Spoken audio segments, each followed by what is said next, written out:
All right, this one we're going to talk about is business planning. But before we get into business planning, I want to do an exercise real quick. If I wrote CEO job, okay, the CEO's job, and then we got employee's job.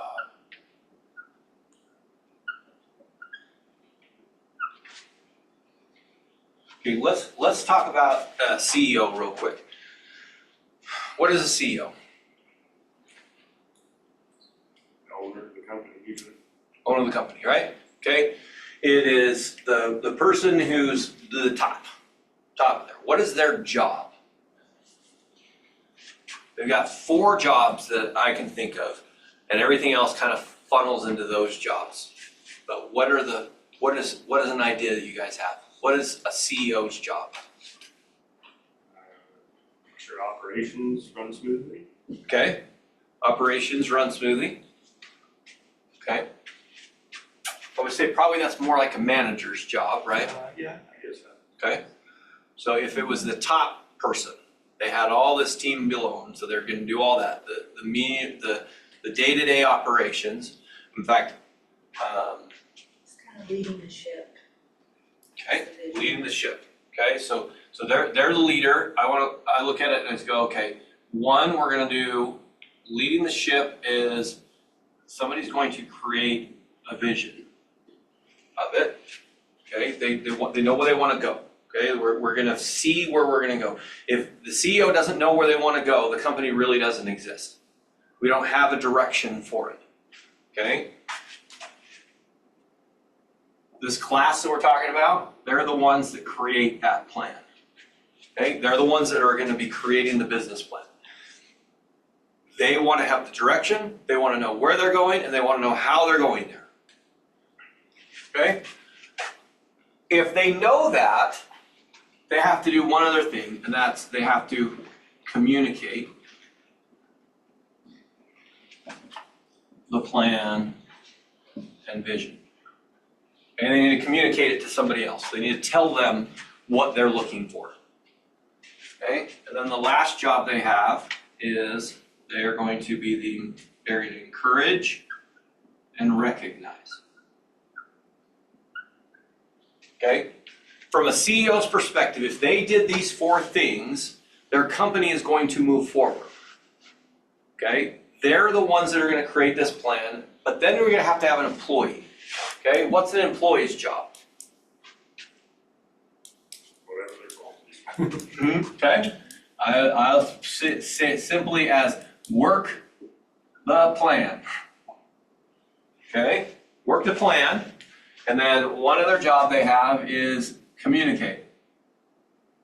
What's going on? What are they seeing? What do they feel?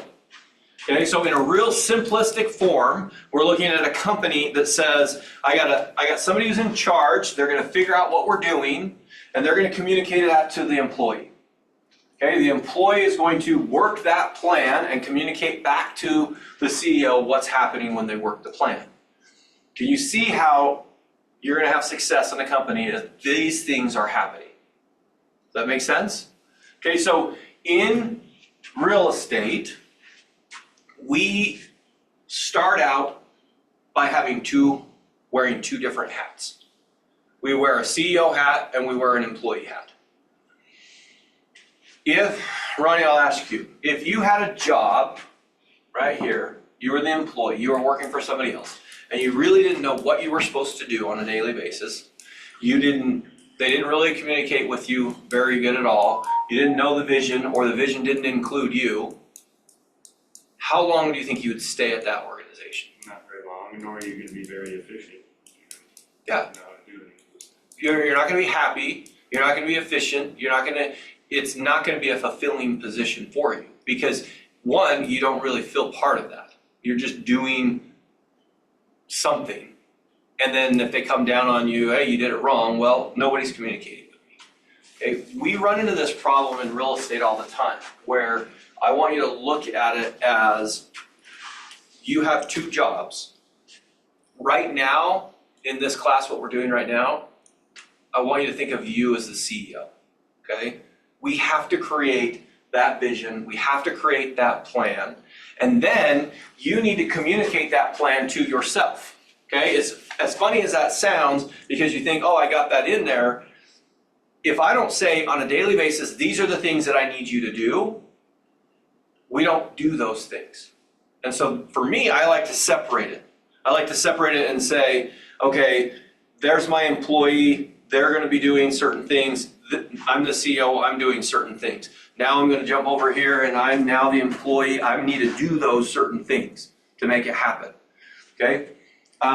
If you were a CEO and you had an employee that you were paying,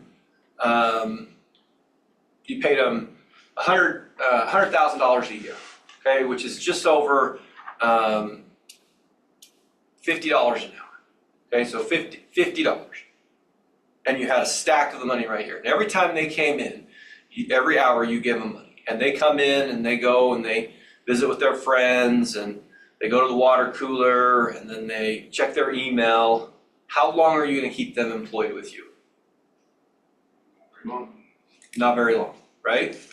Okay, so what I want you to think about is your actions on a daily basis in real estate. If you were the employee, what would your boss say about your activities?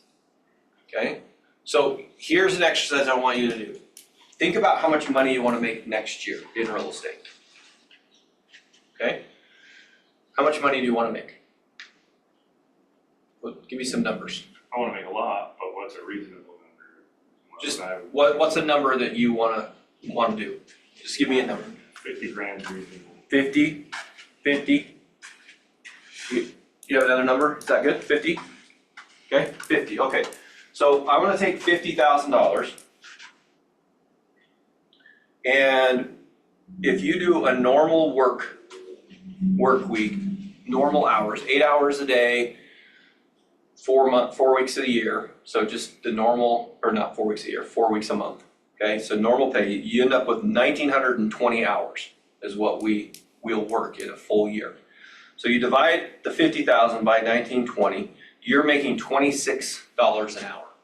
Okay, so everything you do is costing you $26 an hour. So if your employee is not, I want you to mentally think that I've hired somebody and I'm gonna pay them $26 an hour.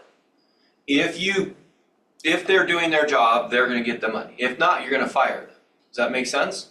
So the way I want you to look at it is now I've got $50,000 sitting right here in front of me. And every time I waste an hour, I want you to take one of those $25 out and throw it away.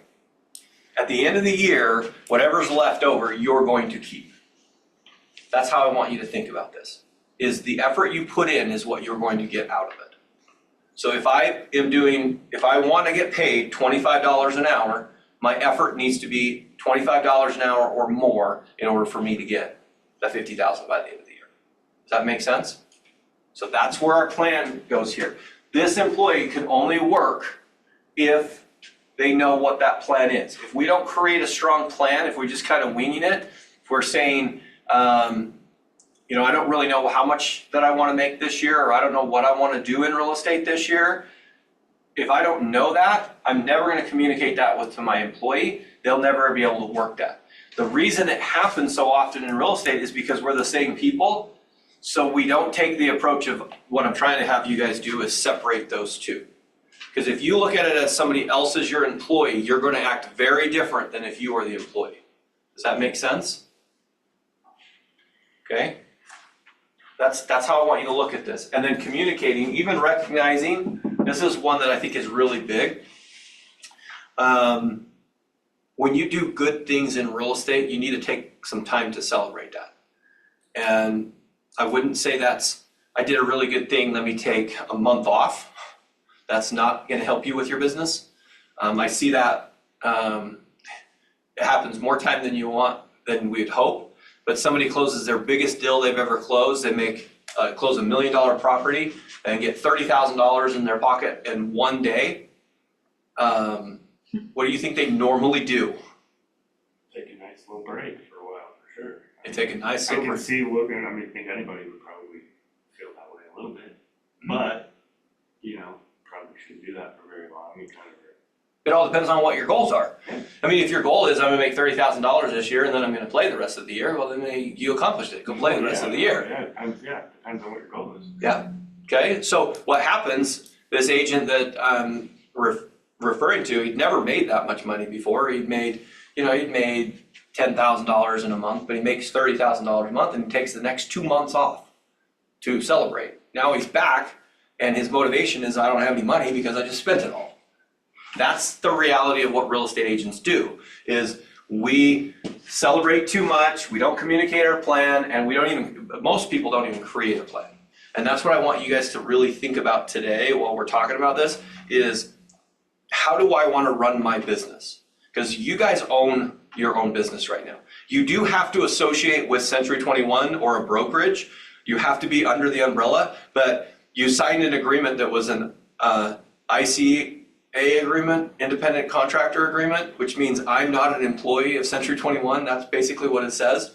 It's really so that we don't have to give you insurance. That's the reason. But you're your own boss. You own your own company. You associate with a franchise. You associate with that, but you're running your own business. If you don't want to show up tomorrow, I'm not going to call you up unless we go back to our last class and you set an accountability with me and you say, hey, call me tomorrow and make sure I'm here. Then I might call you. But most agents, I'm not calling you to say, hey, you really should do this if you want to make money this year. You have to really be serious about your business and say, I'm creating a company. You guys are the CEOs. What are you going to do to set that up so that you have success? And that's what this is all about. I'm going to set it up so that I have success. Okay, so if you look at this packet that I gave you, I want you to take the first page and I want you to rip the first page off. Okay, that first page is what I call the business plan summary page. Okay, that is, when I look at a business plan is something that you work through on a daily basis. You change it if needed. You see what's going on, you get communication from over here, and you change it if necessary.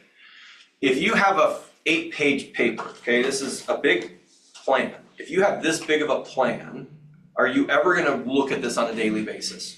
Is it going to be front and center in your mind? Okay, you might say yes, but 90% of the people don't. Okay, you don't look at the plan. You write it, you spend the next hour creating a business plan, and then you put that business plan in your business plan folder, and that's it. Or you take a picture of it and you put it on your phone, you never look at it again. I want this to be a working document, something that you're looking at saying, this is what I'm focusing on.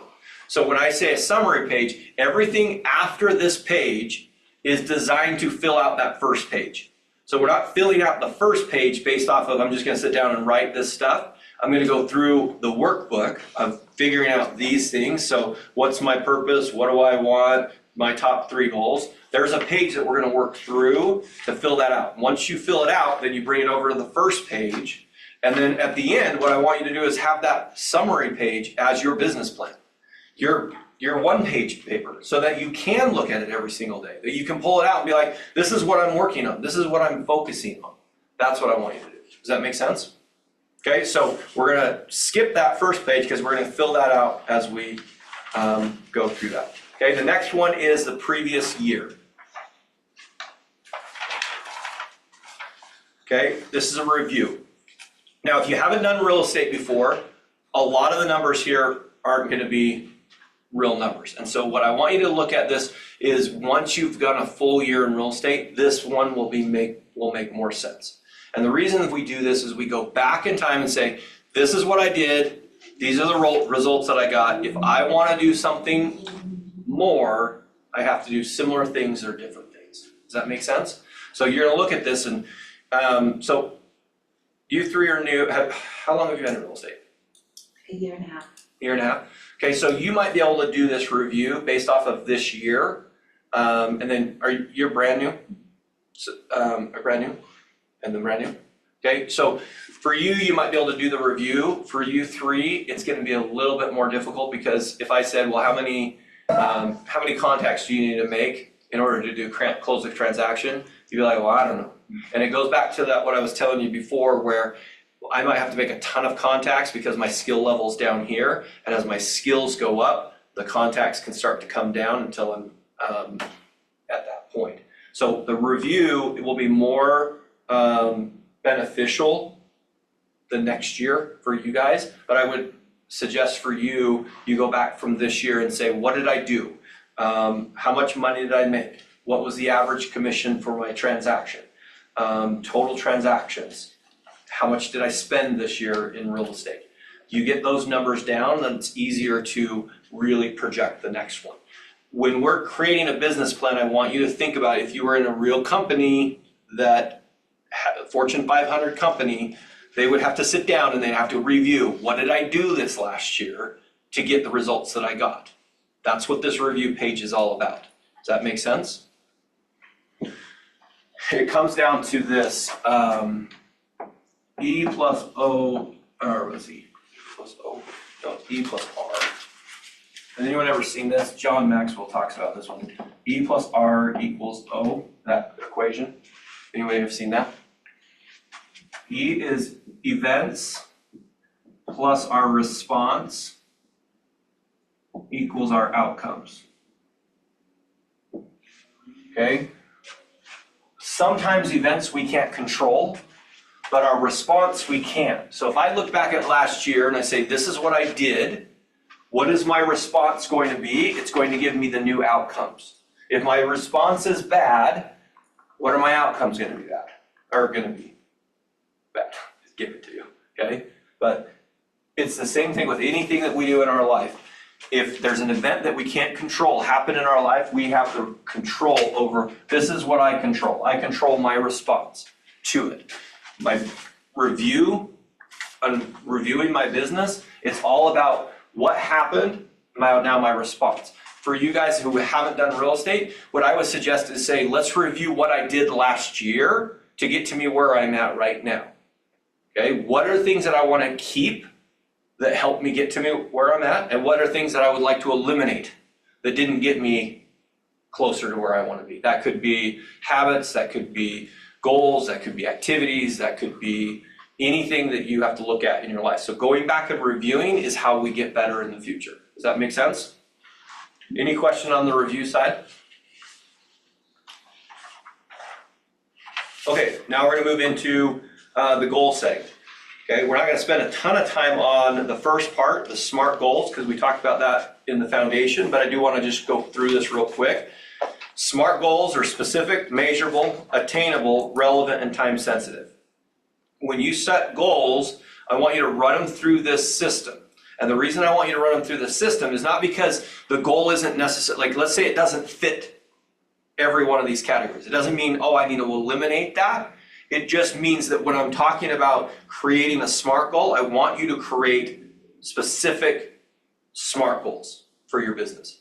You might have 10 things you're working on right now. We're going to narrow that down to really 3 things that we're focusing on here in the company. You can look at, so it's going to go here. We're going to ask these questions. Where am I now? That's the reflection question of saying, what's happened? That's the review. What do I want to be? Where do I want to go in this life? What do I want? Real estate. You guys all got into real estate for a reason. My guess is some reasons are similar, but not all the reasons you guys are here are the same. You can have very specific things that I got here because of this. So then this top 3 goals, let's skip that section and we're going to go to 3 goals in each area, okay? I find that when you have 100 different goals, we end up not focusing on any of them. When you really narrow it down to these are my priorities in life, this is what I'm going to focus on, you start accomplishing things at a faster rate. I learned this from Jack Welch. He was the CEO of General Electric, and basically what he said is, in order to be productive, you take your to-do list, your list of things, everything I want to do, and I write them all down. And I put them in order of importance. 1, 2, 3, 4, all the way to 10. Okay, let's just do 10 goals. It says if you really want to be productive, take the top 3, and between the 3 and 4, rip those bottom ones off, crumple that paper up and throw it in the garbage and focus on those top 3. Even though they're all important and you have to get them all done, when you take out those 10, the 7, and you focus on the 3, you're gonna get more done. Now, once those 3 are done, you'll take your list out and you'll rewrite a list and you'll put them in order of importance and you do it again. Top 3. It says if you really wanna be productive, rip 9 of them off and throw them away. But most people don't do that. Most people have got a couple of things that they're working on. It's the same thing with our goals. You're gonna put down 3 health goals, 3 relationship goals, 3 travel goals, leadership goals, finances, things you want to do, spiritual or growth goals. 3 of the things you want to do in those. Okay, if I looked at this, that's 1, 2, 3, 4, 5, 6, 7, 21 different goals that I'm going to focus on. What is the likelihood that I can focus on 21 different goals at any given time? Some will be on the back burner. Some will be on the back burner, right? Okay, so it doesn't mean that they're not important and they're not like I might put on my health goal, I want to do, I want to run a marathon. But then in my finances, it's like, well, I want to pay off this debt. Well, one might take precedence over the other, but there's still ones that I would like to do. So I don't want you to look at this and saying, I'm going to eliminate all of my goals. But what I do want you to do is say, I've got these goals and these 3 are my top ones that I want to focus on. If another way you could look at it is at the end of the year, if nothing else happened on here on your goals, which I don't want to happen, but if nothing else happened, these 3 did, that would take your life into a totally different direction. It would be somewhere you would be excited about. Maybe I can't speak for everybody's goals, but I feel like in my personal experience, my top 3 goals normally fulfilled all the rest because I can't, for example, for financial goals, like if I want to have a specific amount in my savings, if I'm not working towards my, career goals or my investing goals, then, I can't really achieve anything with my savings. Granted, it'll be in the back burner because I'm focusing on these other things, but if I'm not making any money, I can't put anything towards investing, and if I don't get anything from that, nothing goes to my savings. So for me personally, I feel like my top 3 goals kind of naturally end up fulfilling the rest. Mhm.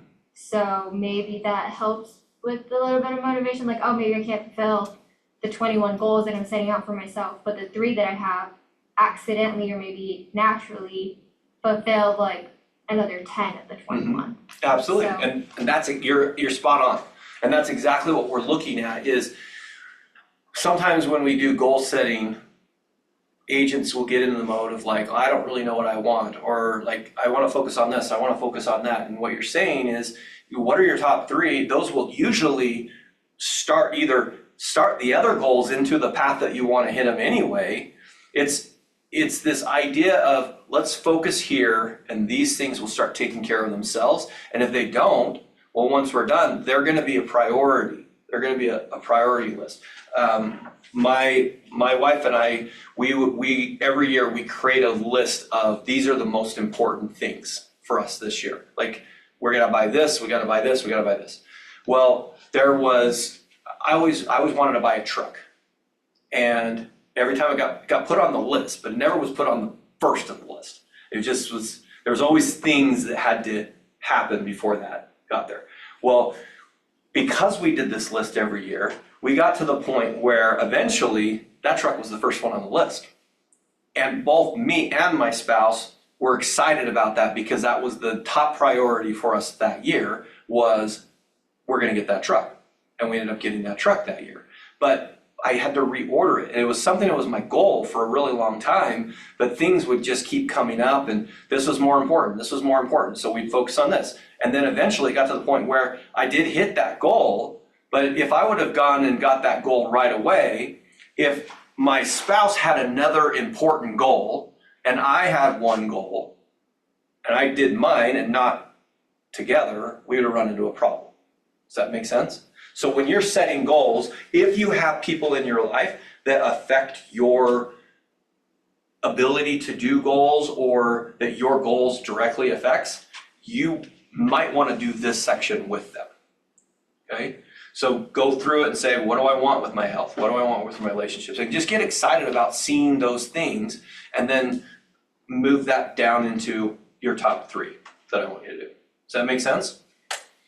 So let's go through some of these real quick and just, I want to kind of get an idea of some goals that you guys have. What's a health goal that one of you guys have?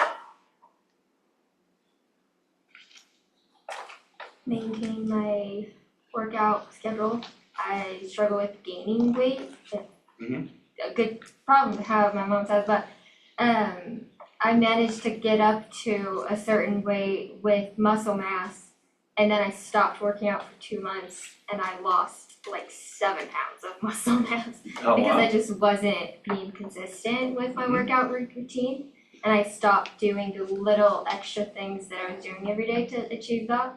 So I guess for me would be to be consistent, even if I don't do it as hard every day, do something.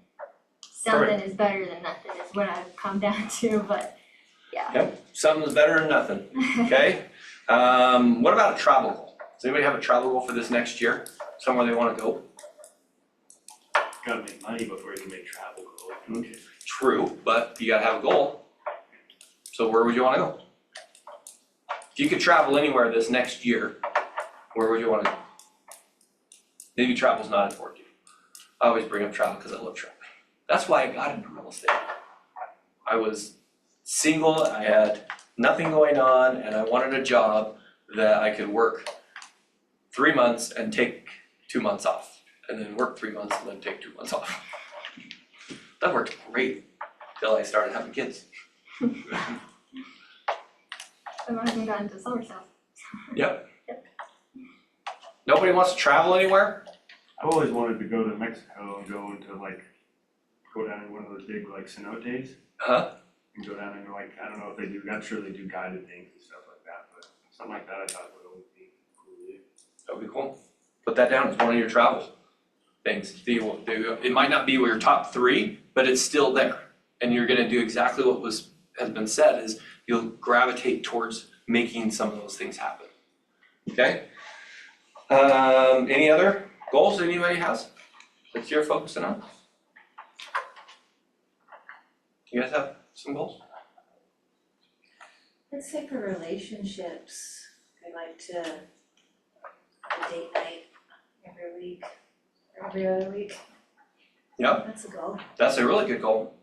Yeah. So define it. Do you want it every week or every other week? Well, it's every other week, and then we have a family date night on the other Other one? cycle, yeah. Perfect. Yeah, that's a great goal. Okay. So if that's like a high priority, then you put that as a top 3 for that. I like that. How about you? New car. New car? What kind of car? I don't know, probably an SUV. Okay, so what I would suggest is get really defined on what you want. And then put that down. I want a new car. What kind of car? What color car? You know, that's how we start feeling that. That's how we start seeing it. When you can see it and you can feel it, you can have it. Same thing with the Mexico. If I'm focused on, I gotta make the money, or I can never do this, you start focusing on that you wanna do this and what it looks like, making the money becomes a lot, I wouldn't say easier, but I would say you're more excited about it. You push yourself to do it. So for some reason, I feel like the money's the goal, because the money can provide everything else. Mhm. I feel like all these other goals are just goals that will come easy after you make the money. I mean, They you can could. travel as much as you want. I feel like the main goal should be the money. I know you should be healthy while you do it, I know you should have good relationships, but all these other things, you'll be able to do whatever you want with money. I mean, in my opinion, money can buy happiness, but money would resolve any really issues or goals, or it would resolve everything, in my opinion.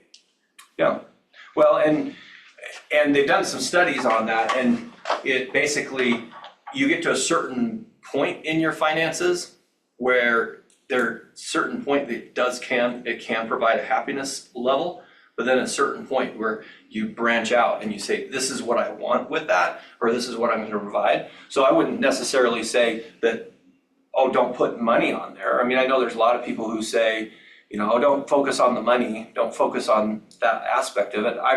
I think that's why it's part of those three pillars, you know, the health, relationships, and money. If you don't have money, it's going to affect these two other areas. Yeah, that's what I mean, like, Okay. if money's there, you're gonna be probably a happier person, maybe you wanna be, it'll change your whole demeanor and attitude. It could, but there's also really wealthy people who are very miserable people too. So there's another element to it. Just to add to that, it's really funny. So coming from Brazil, people don't own property at below 60 and inheriting it. It's really, really hard. And to add to like, oh, money buys happiness, like yes, it does to an extent, but for me, I see it as like I had a very specific image of like the house that I wanted to own, a car I wanted to drive, the kind of clothes, the kind of literal person I wanted to be. I accidentally hit that earlier because we moved to the US. Things here are more affordable, more doable. So it's like kind of funny because it's like financially, I'm not rich or anything, but I have a house. I never thought as a 20-year-old that would ever be possible. So it's like, it's cool in a sense because I feel like I hit that goal, but on a financial sense, I feel like I need to hit further. Like I'm once I hit this with my husband, I kicked the goalpost much, much further down the road. Mm-hmm. And it's like this funny dynamic of like, where do you find the balance of that? Of like, where is the finish line? If that makes sense. Yeah, and the interesting thing is especially with money, but with anything that you're doing, there'll always be the next level for it. There's not necessarily a finish. There can be a finish on their goal, but they've done a lot of studies with finishing goals. And in fact, they've studied the astronauts that walked on the moon, if you believe they walked on the moon. But they studied them, and afterwards, because there was no purpose and no goal for them, a lot of them went into depression and alcoholism and all of this stuff because there just was nothing else that was driving them to do it. And so there's this element of, yes, it's going to keep going, but we find our joy within the journey of that goal. Hitting the goal is actually less exciting than the journey building up to that goal. And if you hit that goal and you don't have another goal, or you don't kick that stick down the ways a little bit, you're going to find that that's not as fulfilling as you hoped it would be. And so for the money, there's always going to be something else that you're going to want to buy. Like right now, or it's what you do with the money when you get it too. You know what I mean? If you don't blow it, now you have a new goal. You need money again. You know what I mean? If you take that money and invest it, and you do something positive or smart with it, now you've created something that you can build into something else. So it does matter what you do with the money as well. Good, yeah, absolutely. And that's where I look at all of these goals is, if your purpose is to hit the goal, you're going to find that, for example, somebody whose goal is to hit a certain weight in their health. When they hit that weight, they stop doing all the things that they were doing to get there, and what happens? Okay, you gave an example of stop working out, right? Well, because we hit our goal, now all of a sudden, I don't have to do it, and then we go back down. Okay, same thing with the money. I hit my money goal, and then I don't do anything different about that. I don't push it down further. I don't push myself to be better. I'm gonna lose that, and then now that's my goal again. I gotta get back up to that point. So we have to just be really careful with when we are working towards our goals, we're working through that process. Yeah, just adding on to that, but like, this is the kind of conversation that goes into like psychological and moral debates at times, because it's like, where do you find the balance? Like I was mentioning, like granted, especially for my husband, our house is like not perfect at all. It's tiny, it's out in the boonies, we're out in Santa Quinn, it's like, it's far from everything. So for him, he's like, I want to be closer to family, I want to have a bigger garage, I want to, have this, that, and the other. And it's like, okay, that's great, those are goals to work towards, and that'll push us into continuing with our careers and our goals. But when does that become greed? When does that take away from other things that we value? You know what I mean? What kind of sacrifices are we willing to do to achieve material and financial things. It's like a hard balance to try and find, and it's like a thing that you, at least for me, I personally try to think about that almost every day. It's like, okay, where is the balance? It's like, okay, I really wanna work hard to make this money so I can provide things, specific things for my future children. But is me doing that gonna take me away from them? Like Carrie was mentioning, it's like, I'm working for them to give them a good life, but is that taking me away from them? To be present in their life, which then affects how good their life is, you know what I mean? It's like, where do you find that balance? Yeah. Some And people that's- may have to find that, and some people may not. Yeah. You know, Yeah. where you have a family and you have people that depend on you, and like, the money may be there to go do, but you may sacrifice time like we talked about earlier.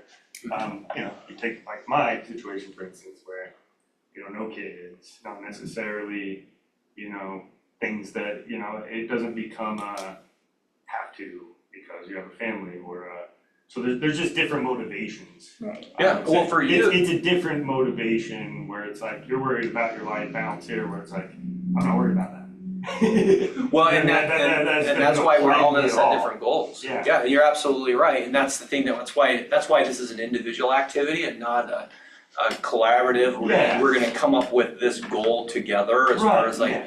you know, Ronnie's going to be doing this year. You know, that's not what it's about. I mean, for you might set yourself a goal that says, hey, I need this amount of money so that I don't have to stress about money right now. Like I want X amount of dollars in the bank so that if I decide that I wanna head down to Mexico for 2 weeks to do this exploring thing, I'm not gonna come back and be so stressed out that my life is really hard because I have this cushion here. It might be, I wanna buy this, or I wanna do this, or I wanna invest in this. We all have different reasons for that. And the interesting thing is, as you go through life, those change, which is why when we talked about goals, don't change those in 90 days, like work towards that goal. But if it's not something you wanna work towards, I heard this thing once, it said, don't be so set on what you want that you don't see something better. You know, I want this, and like all of these better things that would be better for you, and even more money. Like I'm so set that I'm gonna get $50,000 that when the $100,000 opportunity comes up, I said, no, I'm doing 50. Like we do that unconsciously, is we get so fixated on one thing that we forget that there's lots of different opportunities around us, which is why I want you guys to take this business plan and I want it to be more fluid for you. I want you to evaluate your business. I want you to set these goals, and I want to say, I'm not saying don't go for the goal and be like, okay, if you don't hit it. What I'm saying is, as you're going towards it, evaluate yourself and what your ultimate goal and what you ultimately want is. Because you might say, yeah, this was a really good goal for me, but this is actually a better path for me, and I would never have known that unless I got business going. We'll take you, Ronnie, for example. You say, I wanna make $50,000 this next year, okay? If you made $50,000 by March of this next year, are you done for the rest of the year? I mean, that's gonna depend on your mindset and your situation. But for you, if you made $50,000 By March? by March of next year, I'm taking a break for sure. okay, how long? Probably not very long, but again, I'm in a situation where, you know, I don't have dependents and money's not going at a high rate because you have a family and kids, so it's a different Okay, would you scenario, change that goal though? well, now that I've made 50 in, let's say, 5 or 6 months, like you're saying, Mhm. yeah, I would say, okay, well, now my abilities, you know, I've improved my abilities and you could probably do that quicker, so you would probably go make a new goal. You might say, hey, and then maybe in the next 6 months I can make 75 now. Okay, so that's the difference in the business plan. Okay, the business plan is set that I'm gonna do this, these are the activities I'm gonna do. If I start working through this business plan and I find that the activities that I set for myself are not giving me the results that I need, I have to go in and adjust those activities. So if I say I'm gonna talk to 10 people a day, and I'm not getting any business from the 10 people a day, well, maybe I need to talk to 20 people a day in order to do that. Maybe I need to talk to 30 people a day. Maybe I need to talk to 50 people a day. Whatever that goal is for you, you've got to look back and say, okay, I'm gonna reevaluate my business plan and say, does this make sense? If you make if your goal is to make $50,000 in a year and you make it in the first 3 months, we have one of two choices: change our goal or just be done for the year. Both options have been choices people make. I had an agent once where they closed the deal in January and they said, I'll be back in April. And I said, what happens in April? He says, well, then I'll run out of money and I'll be back. And I was like, well, why don't you just work until April and then, do whatever you want? But that was what he wanted to do. Mike Ferry, I told you about this trainer, he used to say, if you're only gonna do one deal this year, just get it over with in January and stop stressing about it all year. You look at these agents who close 1 or 2 transactions for the whole year and they stressed all year, well, just close it in January and be done.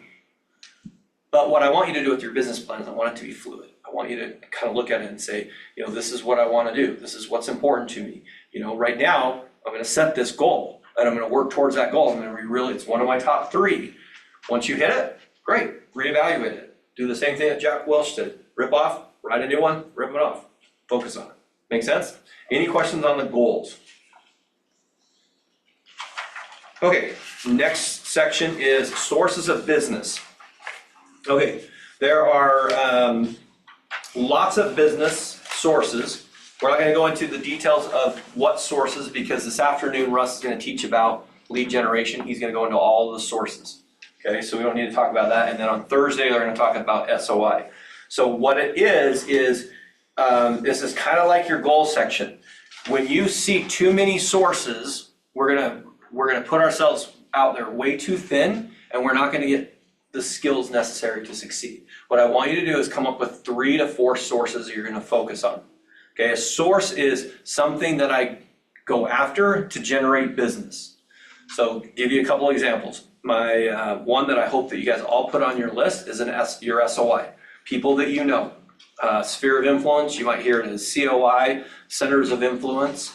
But it's your database of people you know.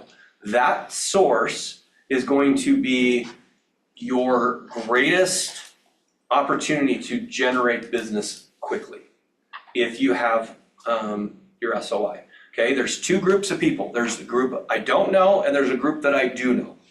If the group that I do know is too small to generate the business that I want, I have to come over into the group that I don't know. I have to do business prospecting. I have to do business to generate more people that I know. The object is take people that I know or I don't know, take people that I don't know and make them people that I do know.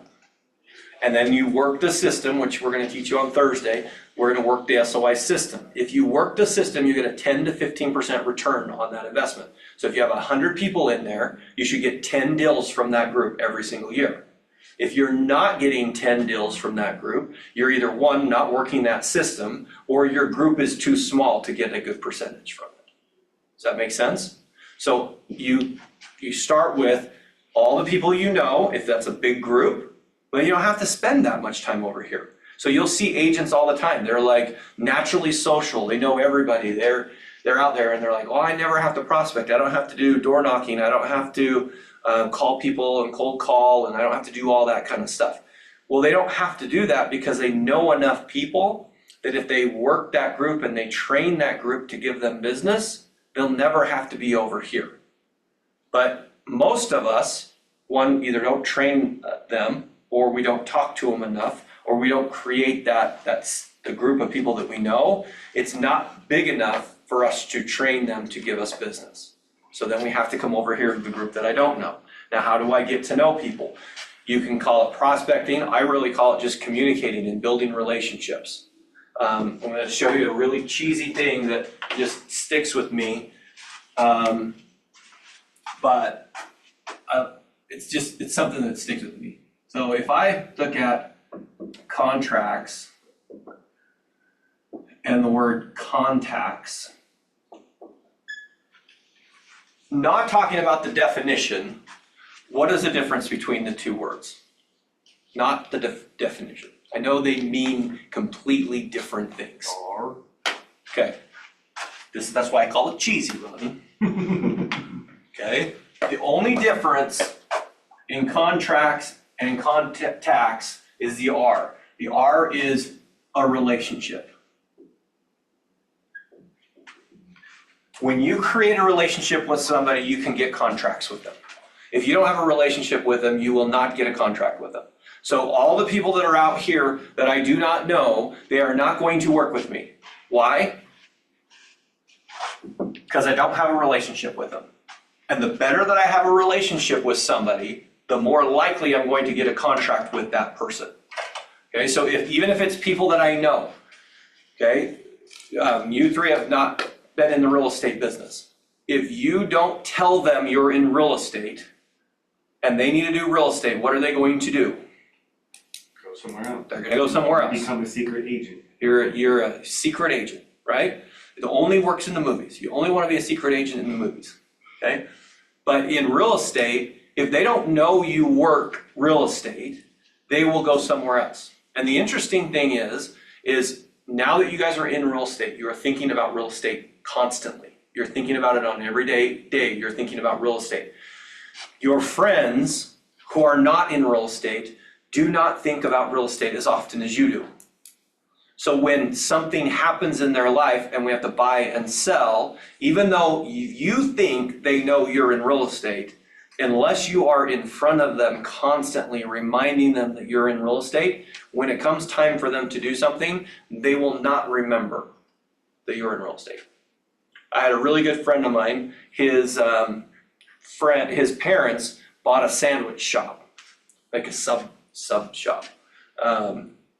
And I knew that they had bought a sub shop, but I was having a big party and I was needing a lot of sandwiches. And because my mind was on my party and my mind was on getting things ready for it, my first thought was, what's a sandwich shop that you guys can think of? Subway. That's the first thing that came to my mind was Subway. And I was like, I'll just get they got these big, 6-foot ones you can make, and they're good for parties. So I went and I got all these sandwiches from Subway, came back. My friend was invited to my party. He came to the party, and the first thing he says is, dude, my parents own a sandwich shop. Why didn't you call me? Was I intending to cut his parents out of the deal? No, I was not. In fact, if I would have remembered, because I had so many things on my mind, I went to the first thing that I remembered, and so I bought from Subway, because that was where I had always gone for sandwiches, and I thought it was gonna be easy. Because it was on my mind and real estate was not on my mind, or sandwiches was not on my mind, I cut him completely out of the deal. And I did not mean to. In fact, I would have way rather given the money to his family and taken care of him and supported him and been I would have got all of it from him. There would not been a question. Real estate is the exact same way. Okay, when you go and start doing transactions, because they don't think of real estate every single day, they're not going to think of you in real estate every single day, unless you help them to do that. Like hammer it into their head, like constantly. Could be Constantly that. advertise yourself and hammer it into everybody's head. It's kind of the way. Yeah, I look at it as being in their life, having a presence with them, talking with them, having them interested in what you're doing, letting them know that you're in real estate.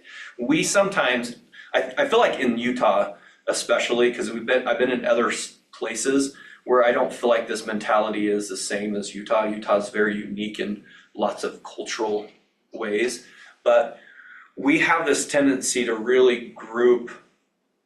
This group does this, and this group does this, and this group does this, and I don't mix these groups. Like I don't want this group of friends who I go hiking with to know that I do this over here on the weekends. That's kind of like how I feel with my relationships, or like not relationships that I have with people. I don't know that I would really wanna go to them, like I think even if I let them know that I am doing real estate, they probably wouldn't go to me or they would wanna do it themselves. And so I'm gonna look forward, I guess, to like how to build relationships with new people, because I feel like you just can't, you know, I see what you're saying, like Work they with don't certain know you, people. like, I always have a fear that like people are gonna be like, oh, he's new, so I don't wanna work with him.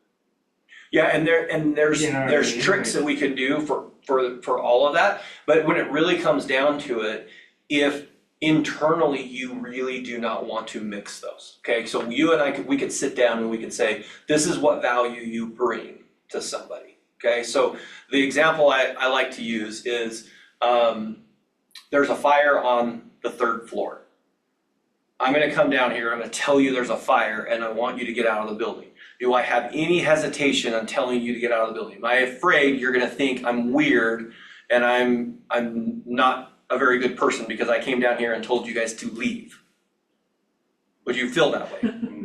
Okay, well, when we create that same thing with our SOI of like, I am really bringing you value. I'm not here to take advantage of you. I'm not here to, the word that I always hear is like, I wanna say mooch, but like, what's the, like, beg. Like, I'm begging for business. I'm like, I'm gonna go to my friends and I need my business. Cause that's the feeling that I get inside of me. But if I really truly had something important to tell them, most of the people that I really care about, I won't have a problem telling them about that. But if I do have that problem, now I look at it, now I'm gonna have those separation. Okay, these are the people that I know, these are the people I don't know. You might have a smaller group that you're willing to work with because you're gonna naturally eliminate certain people. You're going to have to come over here if you want this business to work well for you. And then you can create that new group that you can do that. All I'm saying is there's 2 ways to do it. You either learn how to work with your SOI in like the whole of your SOI, or you have to add more people and create an SOI that you will work. Does that make sense? yeah. It's not easy, which is why most agents don't work their sphere of influence, okay? For me, it's easier to be rejected by somebody I don't know than be rejected by somebody who knows me. Yeah, I think that that's kind of what she was. You make a good point, like if you can just add value, if you can give the contacts that you do know, add value to, you know, to their situation, like they would appreciate that. It wouldn't be salesy. Yeah, and that's where this relationship comes in, is it might take in real estate, when you're working your SOI, it might take 6 months, a year, 2 years, 3 years to build the type of relationship you're hoping for, but stick with that. Because once you get to the point where they see your value, then it's not a matter of I'm gonna go to a different sandwich shop. It's a matter of, no, I know this is good and I want to go to my friend's sandwich shop. That's what it ultimately comes down to. So I'm not completely done with the course just yet, I don't have my license yet, but one thing that came to mind, and I want your opinion on this, on how well this works, but whenever I'm visiting with family or friends or, you know, people that traditionally haven't seen in a while, it kind of comes up organically because they're like, what are you doing right now? And I'm like, glad you asked. Let me tell you about how I'm in real estate. Or another thing too is, you know, I'll be keeping up with this trend or that trend in real estate or whatever's going on in Utah. And then I'm surrounded by people that want to buy their first home and they're like constantly talking about like, oh my gosh, I really want to buy one, but I don't know how this is going to work. Like I don't have 20% to put down. I'm like, fun fact, you can actually put 3% down. There's, you know, this, that, and the other. We start an organic conversation on the topic. And then I, on top of that, bring up, I'm like, yeah, no, this is what I learned in my last class. Or, you know what I mean? Would this be a good way, and a crude way to be lead generating? Yes, this is lead generating. Oh. That's what I want you guys to hear about when I'm talking about sources of business. That is lead generating. Okay. Lead generating, sometimes we get really fixated on, well, I need to go out and knock on a door. I need to go call a for sale by owner. I gotta call an expired listing. Like those are all lead generation systems too. But what it really comes down to is creating this system where they're willing to work with me. and our sphere of influence, when they have a relationship with me, the thing that's great is when I'm working with somebody who knows me, likes me, trusts me, and wants me to do the job for them, they don't question when I say, hey, I gotta go home tonight, my daughter has a lacrosse game I wanna go see. They're like, oh, that's great, go support her. Where if I'm dealing with, a for sale by owner I just barely met, and I'm like, hey, I can't come over tonight, they're like, well, I'm gonna go work with somebody else that can come over. I'm not gonna work with you. Like, it's this attitude of like, I'm gonna respect you because I know you versus, oh, you're my agent, you need to drop everything to come do what I need to do. Well, if I just work that system, I can get really frustrated in this business. And what most agents do is they're in the same boat with what you're saying. We're resistant to talk to the people we know because of, for me, it's because I don't want to be rejected by people that I know. I mean, I've had my brother-in-law, he used me for all kinds of information and then cut me out of the deal right at the end. That's what I'm saying. That's Yeah. what I think my family's like, they just wouldn't wanna go through you for personal reasons, and it's Mhm. like, okay, well, I wouldn't call it like a burnt bridge, but that's like a relationship that I think you don't wanna have or depend on, And that's where for me, when I do my SOI, I actually break them into 4 different categories. My A's, B's, C's, and D's. Each group goes into a certain category, and when we talk about the SOI, or we can talk about this on another time, I'll show you how I do that with my SOI. So these A's are people that I'm like, these are the ones I'm spending money on. These are the ones I'm going to lunch with. These are the ones that I'm buying Christmas gifts for because they support my business all the time. They're the ones that I call up and I'd be like, I got one guy, his name's Eric, and I can call him up and just be like, Eric, you haven't got me a deal this year, what's going on? They're like, get a sticky note out and get a deal for Jason. Put that on your computer and you have to leave it there until you get me a deal. He's the kind of person I can do that because I built that relationship. But there's other people in my group, like my brother-in-law, who, hey, do you need any help? Sure, give me some help. Now when it gets time to do a deal, I'm gonna go use somebody else. And he did that twice. Shame on me I for feel like continuing. that, I feel, I don't know why I feel this way, but as a new agent, I feel like even your SOI might shy away because they may know somebody who's not that agent. And through the SOI system that you'll learn tomorrow or on Thursday with Russ, he'll help you navigate that side of it. And we'll give you tools to work that group because I think it's a really important group. That group, the bigger it gets, the easier your business is going to be. That's where your bigger deals are gonna come from. When somebody's going to buy a $4 million property, do they just call the Yellow Pages or the random person who calls them and says, yeah, you're my agent? No, they go with a referral. They go with somebody they know because it's a really big purchase. And I would even say you bring it down into the $600,000 range. They're still working with people they know. They wanna work with a relationship there. Now you can go in as a salesperson and build that relationship quickly, but your SOI are the ones that are gonna be coming back time and time again that are like, no, you're the one I wanna work with. And if you had 50 people in there that got you a deal, like half of them got you a deal every single year, you'd make $300,000 a year all the time. Adding on to that, this is something I was talking to Carrie about. She was like, there's times when you're talking to your cousin, your neighbor, whoever, maybe they don't wanna like buy or sell their house or whatever, or maybe they feel awkward working with you, but they know somebody. Even if they don't want it themselves, they might know their neighbor and their cousin or whatever, and it goes on from there.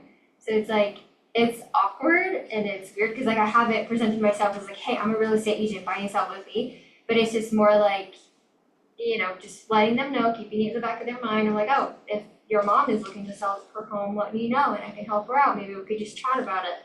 You know what I mean? It's like, maybe your direct point of contact might feel a bit awkward, but the person they know, or their friend, and so on and so forth, might. That's how you build it. That's how you build the SOI. So instead of me going out and knocking on 30 doors today and meeting 30 new people, I'm contacting my sphere of influence. If I talk to 5 people a day, I'm going to get deals from that. But I'm training them through the process. So you'll learn that. How do you train them to get you business? Because what I want you to do is same thing with the sandwich shop. When I said I want a sandwich, You went to Subway, which is the same one. Did you guys think of Subway too, or did you think of some other place for You sandwiches? think of a big place, you know. Yeah, you just think something of- like that. It's what you want to have happen. That's the one thing where a lot of agents don't understand the value of Century 21. Century 21 is a global brand. They spend millions of dollars every year advertising Century 21. If I train, Ronnie, say you're one of my SOI. If I train you, that every time you see Century 21, you think of Jason. Now, when you drive out there and you see a for sale sign, even if it's not my for sale sign, but you see Century 21, your mind goes, oh, Jason. You see the Super Bowl commercial, it's Century 21, you think Jason. You see like all of this advertising they're doing. If I've done my job correctly to train you to think, when you think of Century 21, you think of Jason, I take advantage of all that advertising. If not, if I don't train you to do that, you'll see a Century 21 sign and you won't think of me. You'll see a for sale, like if I train you well enough that when you see a for sale sign, you think of Jason. Yeah. I win. That's what I mean by like hammer it into people's heads, so whenever they Yeah. think of real estate, they connect the dots to you every time. Perfect. You know? And So advertising a lot? on Well, Facebook, advertising, letting people but know I mean, it's building this. So when we talk about the SOI, you're gonna call them 4 times a year. When I talk to them 4 times a year, my first call is not, hey, do you got a deal for me? Hey, do you got a deal for me? Hey, do you got a deal for me? Hey, do you got a deal for me? What's gonna happen if I did that? They're gonna block you. They're gonna block me. But if the first time I call them, I'm just like, hey, I have no real reason to call you other than I was thinking about you and I wanted to know how you're doing. How's your family? How's your business? Anything I can do with your business? If they naturally ask me how my business is, great, I'll talk about it. But I might not even bring it up. I'm building a relationship. Why? Because I want that relationship. Now, this is a real fine line between I actually want to have a relationship with you and I just want business from you. If you just want business from somebody, they're going to feel it. It's going to come across. You might not say it, but they're going to be like, you want something from me. So calling them up and being like, that doesn't come across as I want something from you by calling Depends them. on how you do it. If I call you up, so here's a scenario where I think, Well, if you just call up to say hi and just have a conversation and hang up, that's fine, but isn't the idea at some point to be like, some you're point, gonna bring up that, right? yes, at some So I'm point, but thinking, not on that call. Oh, this is what it's Yeah. about, you know? No, not on that call. That's where the catch is. If I call you, say I call somebody, I haven't talked to them for a really long time. And I'm like, hey, how's the family? How's your job? And we're just having a chat. In the back of their mind, they're going, Something's up, yeah. well, he hasn't talked to me for like 5 years. Why is he calling me? And then as soon as I go, hey, just wanted to let you know that I'm in real estate, he goes, boom, that's it. He called me Oh, because he he's in real doesn't estate. really care about me. Yep, which is why when I talk to somebody and I haven't talked to them for a long time, my first call to them has nothing to do with real estate. I do not talk about real estate. So I look at it and I go, I'm building a relationship with you. I want to build a relationship with you. They ask me about real estate, yeah, I'll tell them, yeah, I'm in real estate. But the reason I was calling is I hadn't talked to you for a while and I was interested in you. And then the next time I might do the same thing. And then like 3 calls, later in the year, I might be like, hey, I'm giving you a call, this is a business call this time. And I might just lay it out there and say it's a business call. I'm trying to build, I've got a goal of closing 5 more transactions by the end of the year. I'm wondering if you know of anybody who's thinking about buying or selling. But I've already established a relationship. That's what I want you to look at. Okay, so when you look at sources of business, I don't care which ones you choose. All I want you to do is choose 3, max 4. If you choose more than 4, you're gonna spread yourself way too thin. Okay, so pick a source that's working people you know, pick a source that's working the people you don't know. Does that make sense? Any questions on the sources of business? Okay, let's move to the next page. This one is what I call let's be honest, SWOT analysis. Has anyone ever done a SWOT analysis? Ever heard about a SWOT analysis? Okay, this is strengths, weaknesses, opportunities, and threats. When we can define what our strengths are and we work towards our strengths, we're gonna see success quicker. Okay, what I find happens is we have this mentality that says, I'm gonna pick my weaknesses and I wanna make my weaknesses stronger. Okay, I want you to make your weaknesses stronger, but you're trying to grow your business. Work your strengths, hire out your weaknesses. If you naturally start getting better at your weaknesses, great. But don't sit there and go, I'm not gonna work my strengths because I gotta improve my weaknesses. Get your strengths really flowing for you, okay? So if I say, what are my top strengths? What strengths do I already have? This is one where, you might be coming from a different industry, okay? You've been working in different jobs, okay? And you've been here for a year, so you were working in another job before. What were the strengths you had there that you can translate into real estate? Okay, there's, we sometimes think, nothing did it, but were you part of a schedule? Did you have to set goals? Did you have a plan? Did you work that plan? Are you a good communicator? Are you organized? Like, all of those can be strengths you have. I want you to identify those, and then we start really implementing this. This is where my strength is, so I want you to work my strength. Does that make sense? 3 weaknesses that I'll need to address. I do this with the skill sets. So when we talked about in this book, the 12 skill sets, what I want you to do is I want you to take these 12 skill sets on page 4. I want you to take these 12, I want to write them down, and I want you to rank yourself, okay? 0 means I have no clue what that is. I don't even know what it means. 10 is I'm really good at it. In fact, I can probably teach you about it. Okay, so somewhere in that process, I want you to really identify where my skill sets are. Yeah, that's the one. You can grab that one. Yep. And once you're onboarded, you get your very own for it. Okay? So you got these 12 skill sets, and then you go in and you go, okay, well, let's look at this. Let's rate ourselves. Prospecting, setting appointments. Am I really good at this? Do I need to improve on it? Where am I at? 4, 5, 6? Like, kind of identify those. You go down through these, and there's 4 quarters in a year. If you take 3 skills and work on it each quarter, you'll have all 12 of them done in a year. But what happens is most agents will look at the 12 skills and they'll be like, I gotta learn all of these. I gotta do every single one of these because I don't know any of them. And our mind plays a game that says, well, if I don't know this, then I don't know this, then I don't know this, I can't do this, I can't do this. That's exactly what happens. Yeah. To a T, that's exactly what happens. But that's why agents don't really focus on that. So in 1 year, you should have all of these skills down really, really well. But what happens is most agents don't focus on that. They don't really narrow it down and say, this is what I'm going to focus on. So in this particular case where I'm saying weaknesses, what I want to know is, yes, there could be like character flaws that you want to work on, but we're talking about weaknesses in real estate, weaknesses in this business that you want to implement and you want to focus on for this quarter, for this time period. Does that make sense? Okay. Opportunities. The question I get with this is, what can I tap into, organizations, people that I'm connected with, okay? We all have different groups that we're associated with that aren't necessarily in real estate. You might want to look at one of those groups and say, how can I tap into this group to help me grow my business?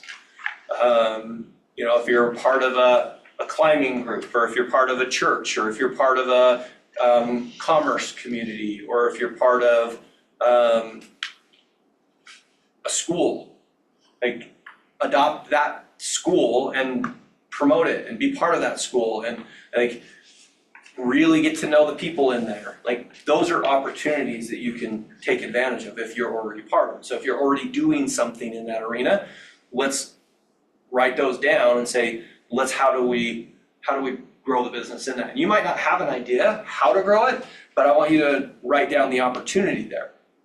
Okay, so is anybody part of like some kind of a group that's not real estate? Are you part? I'm not, but I think I know I'm just like trying to laugh at myself. You're like, no, don't like any of those things, don't have any. Okay, but that's. Do you have an example of one? Oh, I was, but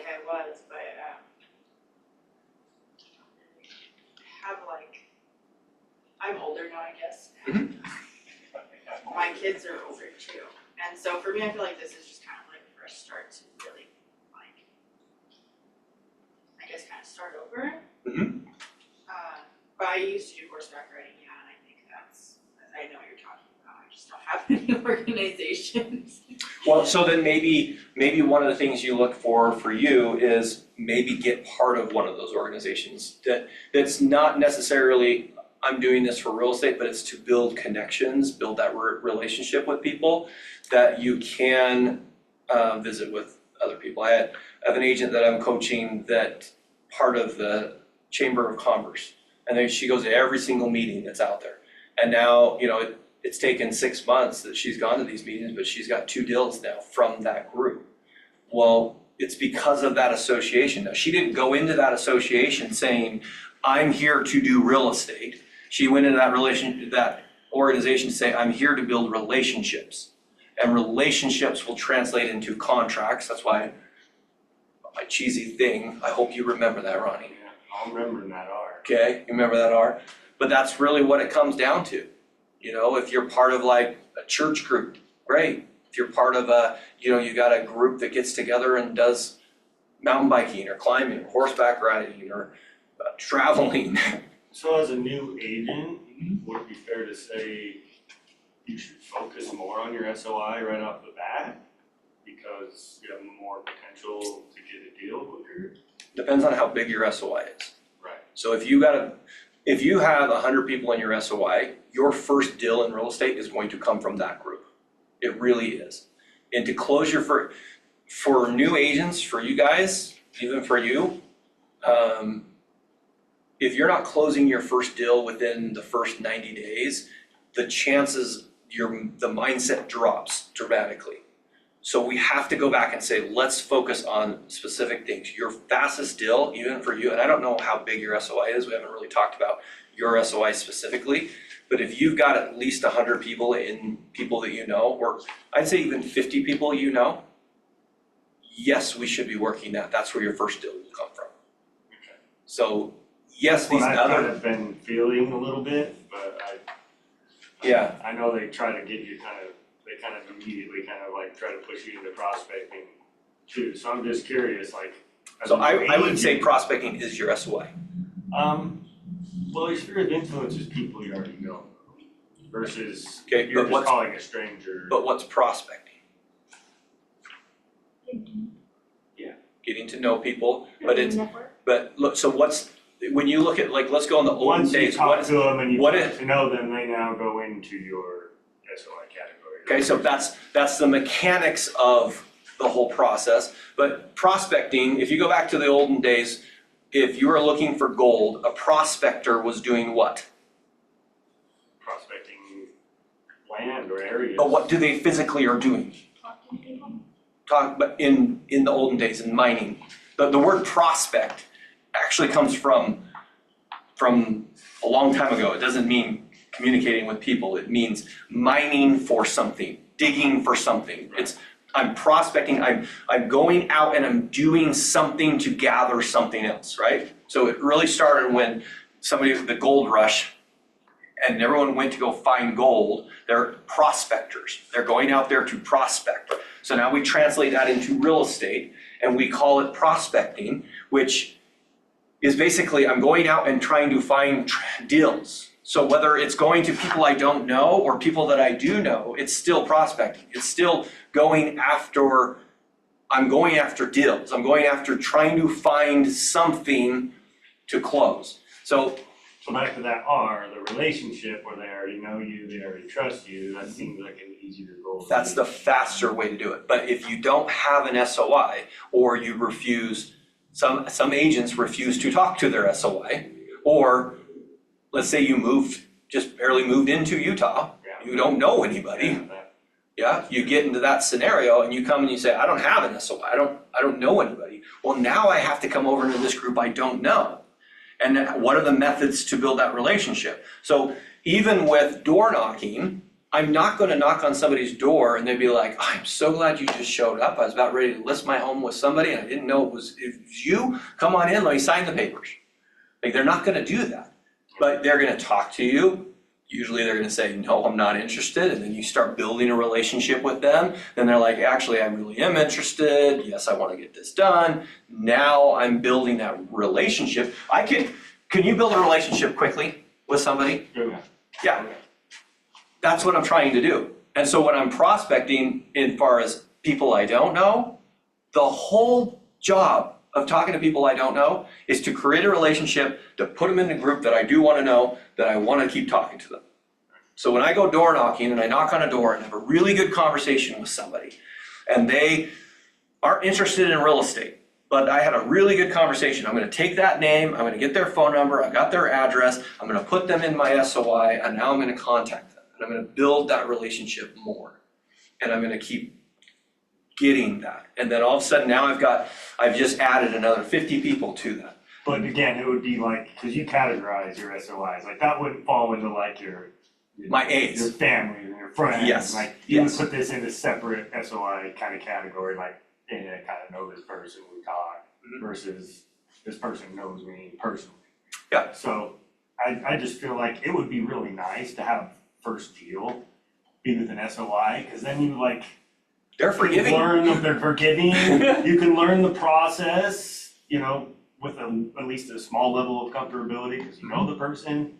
That way, when your next deal comes along, and it's not like you've gone through the process in a comfortable fashion to begin with, versus like it may be a little uncomfortable because you don't know this person. Like you were showing some homes to your dad, right? Yeah. Well, yeah, I was, and the reason I called and asked you about that is because like I can technically go look at a house at any time I want. I mean, I'm an agent.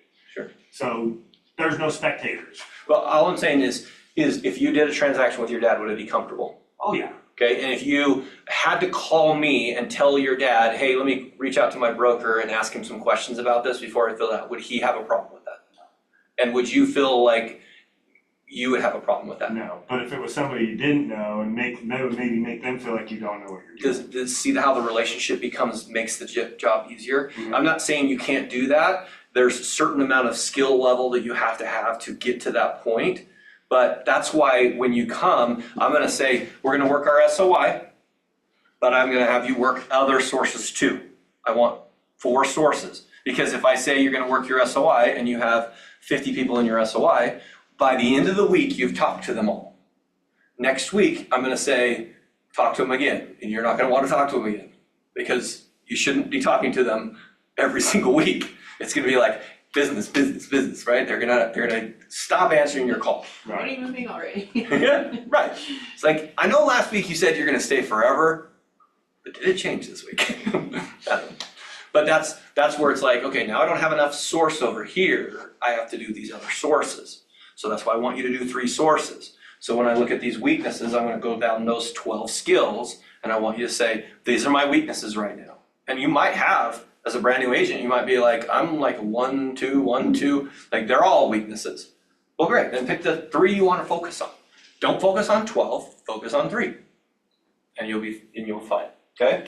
The last part of that is challenges and solutions, okay? We all have challenges in our lives, whether it's physical challenges or social challenges, or, you know, I've got obligations that I have to do. I know some agents have other jobs they have to work between to get real estate done. Those are challenges. So when we write down a challenge, then I want you to come up with a solution for that. How am I gonna get through that challenge? When we have a challenge and we don't have a solution in our mind, that just becomes a roadblock for us. Now, if it's an actual roadblock and I don't have a solution for it, in order for you to succeed, we have to come up with some kind of a solution for it. You know, if I wanna do real estate really bad, and I have to have another job, and after my other job, I have to go to a second job, and then I wanna do real estate, and I can't get a solution to do real estate, I'm probably not gonna be able to do real estate, because I'm not finding that solution. But if I say, you know, so I was telling you guys in the first part today that, you know, core values and goals and having to sacrifice certain things. Well, for me, in fact, we'll jump over to this next section because this is in the scheduling section. So I knew that I had to work some evenings and some weekends in order to get my business up and running. Now, you don't have to work evenings and weekends to do well in real estate, but for my particular goals, I needed to have extra time to do that. Well, I had really young kids at the time, and so if I left at 7 o'clock in the morning to get to the office, they were still sleeping, and then I didn't get home until 9 or 10 o'clock at night, they went to bed. So there was a whole day that I wasn't being able to see them. Well, if I did that every single day, that would go against my core value. My core value is I want to be with my kids. I want to have dinner with them. I want to have that environment.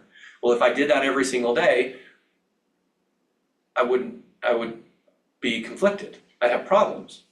So the way that I designed it was in my schedule, because I wanted to make sure I created a schedule, I did, when I look at my week, I did Monday, Tuesday, Wednesday, Thursday, Friday, and Saturday. Okay, so on Monday, what I would do is I would set in my schedule appointments 1, 3, and 5. 1 o'clock, 3 o'clock, 5 o'clock. That's what I would schedule for me.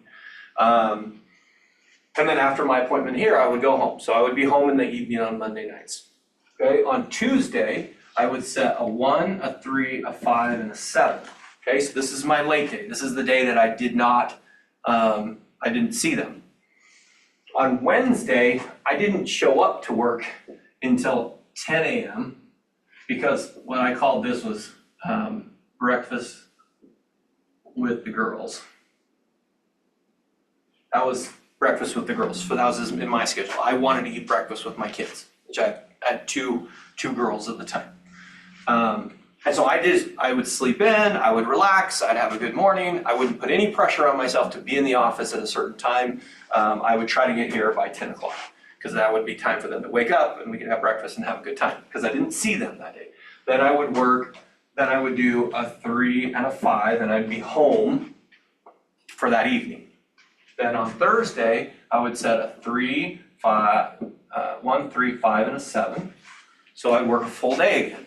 I'd do the whole day. I was gone that day again. Now Friday I didn't do a sleep in because that was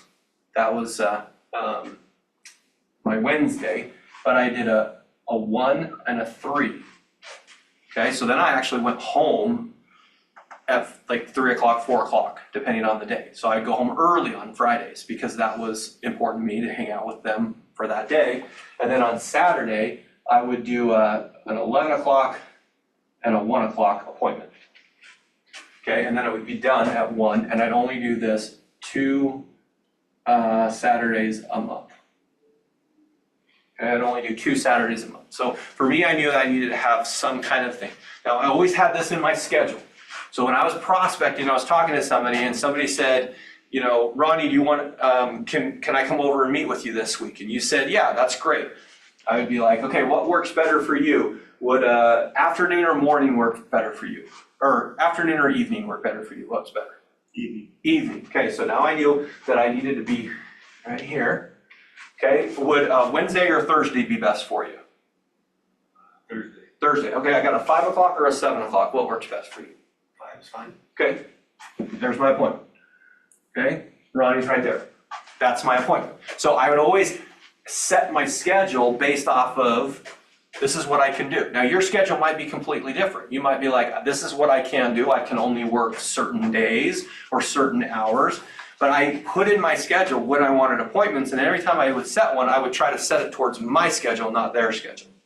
Because typically, they would fall into one of their categories. Now, if there was a real circumstance that they had to change, you know, maybe it'd be like, oh, you can't do 5, but I could do 6, and I would be okay with adjusting that. But I would create this, and then, you know, if they're like, hey, I gotta do earlier, or I wanna do the weekend, these are my only 2 times. And I promise this to my family that I would do. Now, was there exceptions to it? Yeah, goes back to the temporary sacrifice. If I needed to sacrifice for it, I would. But every time I would sacrifice times that I shouldn't have, I typically regretted it. This is just, I think maybe us women might have a bit of a struggle with that, but for me personally, when I was working, because I still have like my web design, it was really hard for me to say that to people, like, oh, I'm only available at this time. I would be like, oh, what's best for you? I'll work around you kind of thing. But in the little bit of experience I've got, it was really hard for me personally. I'm like a really people pleaser, like whatever is best for you, I'll do whatever you want, just tell me and I'll cater to you. But like, I noticed the second I started being more just straight to the point, being like, no, I only have this time. Does that work? No, okay, tomorrow. Do you have a time tomorrow? Okay, cool. I felt like it was, one, I could stick to an actual schedule. I could respect, the things that I was prioritizing, because I would set aside, time with my husband or any other plan that we had. I'd completely put him on the sideline because, I'm catering to this other person. So it's like, I don't know if anybody here struggles with this the same way that I was struggling with it, but it goes into the let them thing of being like, the worst they can say is no. Like, it's fine if they can't work around your schedule. That's part of, at least with my husband's sales experience, it was like part of prospecting is filtering who's the right client for you. Like for him, he was selling solar. If you're somebody that have a really low bill, this and that, like solar is not gonna make a difference in your life. So it's part of prospecting is finding the people that are willing to work with you, that are the right customer for what you can offer.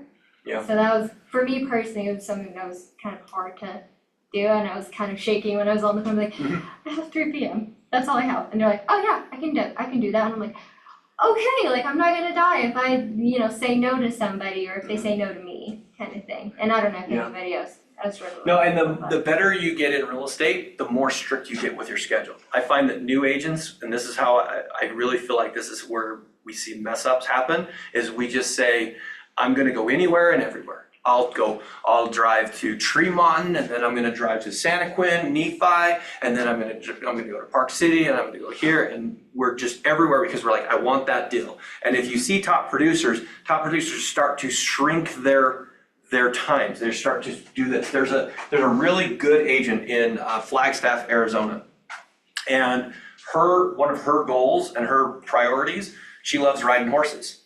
Okay, so she would ride horses every day at 3:00, which means that at 3:00 she was done with real estate.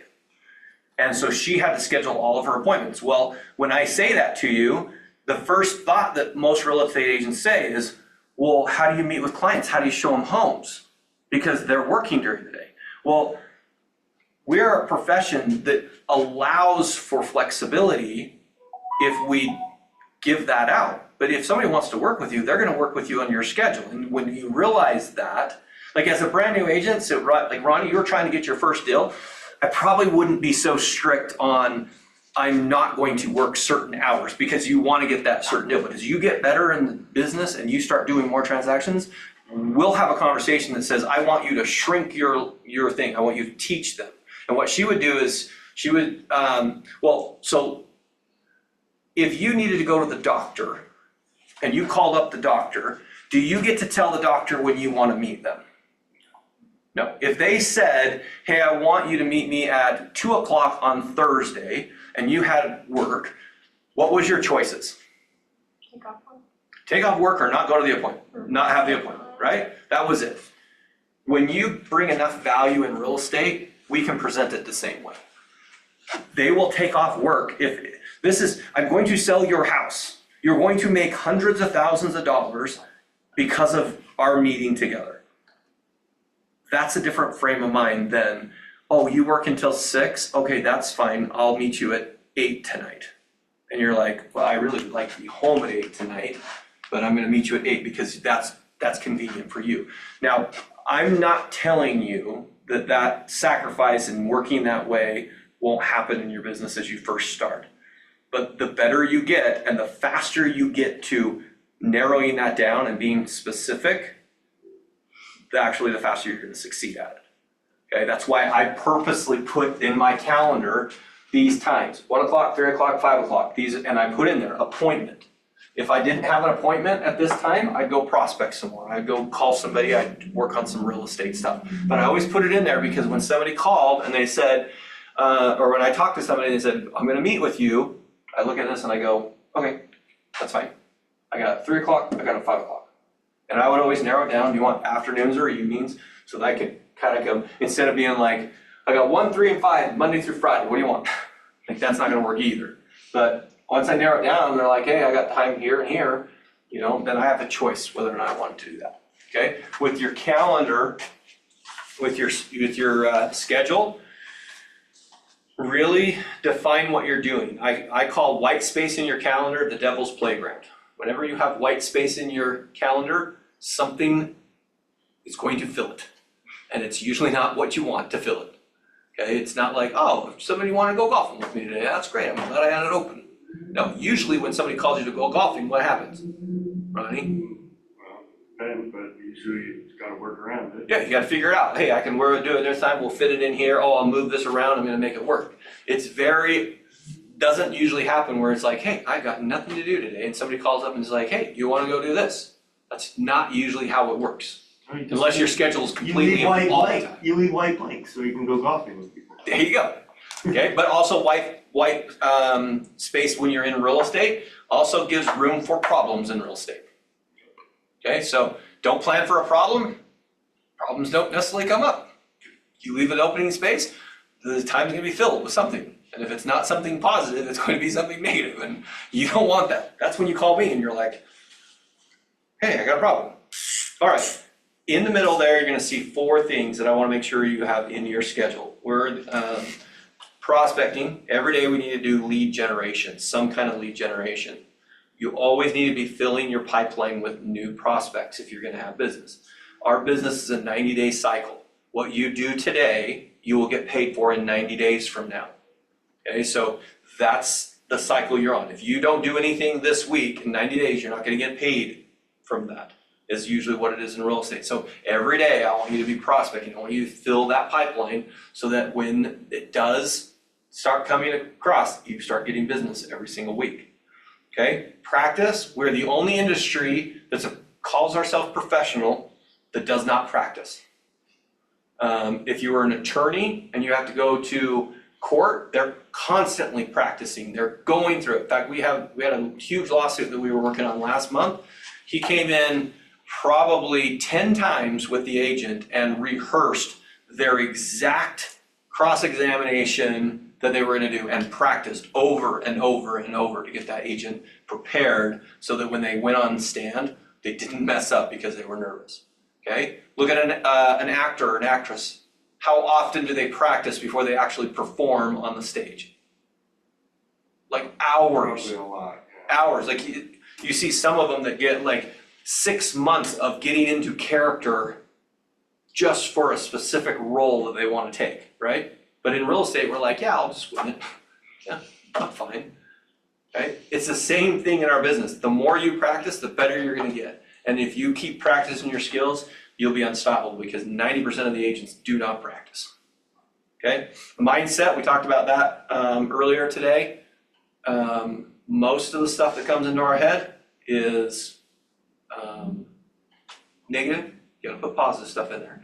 And then we put exercise on here. When I say exercise, get the oxygen moving through your body. You can do that in a 20-minute walk if you're not an exercise person, but the more oxygen you have in your body, the better you think. When I find people prospecting, they like to either sit down or when they talk to somebody, they're sitting like this, they're talking like this, they're closing up their diaphragm, so they're not thinking clearly. They're not getting enough oxygen into your brain to do this job at a high level. Stand up, sit back, get oxygen in you, you're actually gonna be a better salesperson because of that.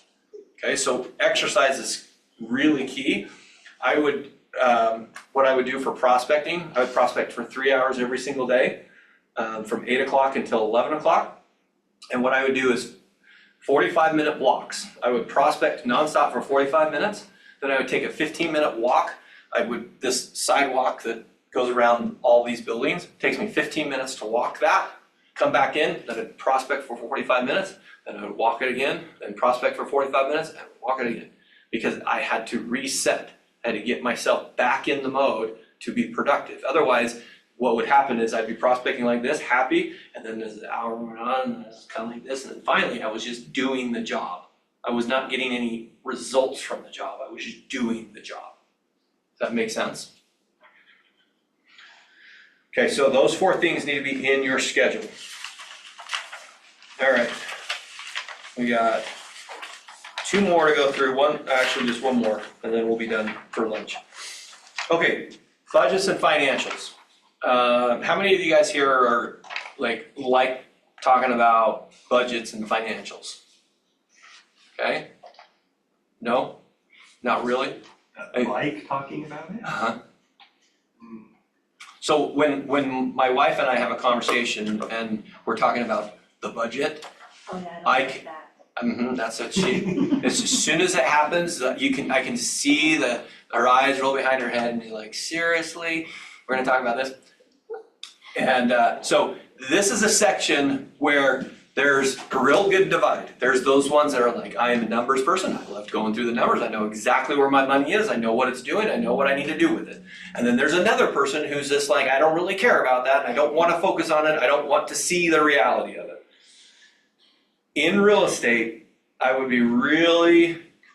just wanna caution you that if you don't like that in real estate, I would really be specific on what you're wanting to do and know where all of your money is going. Okay, real estate agents get themselves in trouble because we get paid and then taxes come up the next year.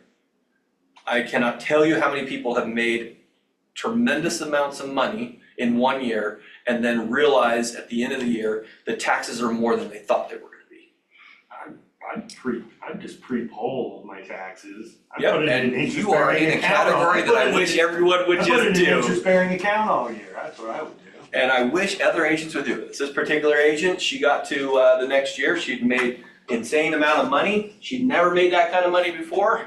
And she realized the next year she was working for taxes. Yep. The entire year Oh, she yeah. was working Right for. off. You have to pre-poll Learn them. right off.